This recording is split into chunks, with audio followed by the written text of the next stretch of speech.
হ্যাঁ, কথা হয়েছিল যে তুমি তোমার যে আগেকার প্রোগ্রাম আছে সব প্রোগ্রামই হবে, আর আমাকে বলেছিল তুমি কোর কমিটির মিটিং ডাকো। আমি বলেছি না, আমি ডাকবো না, আশিস দা আছে, আশিস দা ডাকো। সবাই শুনেছে, অসুবিধা কি আছে? তাই কেউ বলছে নলাটি, তুই তো কোন চ্যানেল?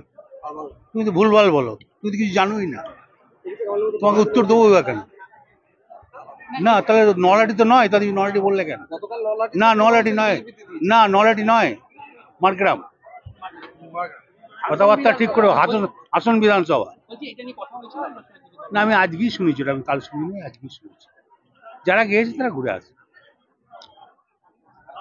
দলের পলিসি তো সাংবাদিকদের বলা যায় না ভাই, তুমি একটা বড় চ্যানেলের সাংবাদিক, দলের পলিসি তো বলা যায় না।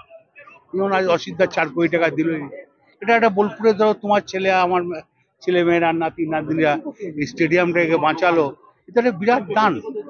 অসিদ্ধা কাল থাকবে না, আমি থাকবো না, তো লোকে বলবে অসিত বোলপুরে এমপি ছিল, ওই টাকাটা দিয়ে গেছিল।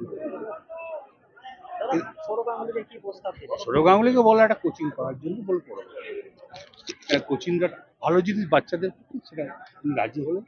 এবং আমি বললাম অসিদ্ধা যেমন এই এখানে 4 কোটি দিল, আরো 4-5 কোটি টাকা, আমি ডাইরেক্ট যেখানে কথা বলার কথা বলছি, কোথায় কথা বলে সেটা আমি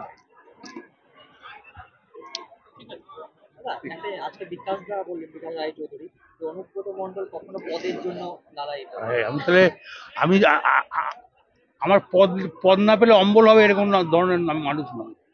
আমার তো মমতা ব্যানার্জি রাজ্যসভার মেম্বার করতে চেয়েছিল, তখনই হয়ে যেত। আমি হলে তো অনেক আগে এমএলএ এমপি মন্ত্রী সবই হয়ে যেত। পদের ময় আমি করি না, আর পদ নিয়ে আমি চিন্তা ভাবনা করি না।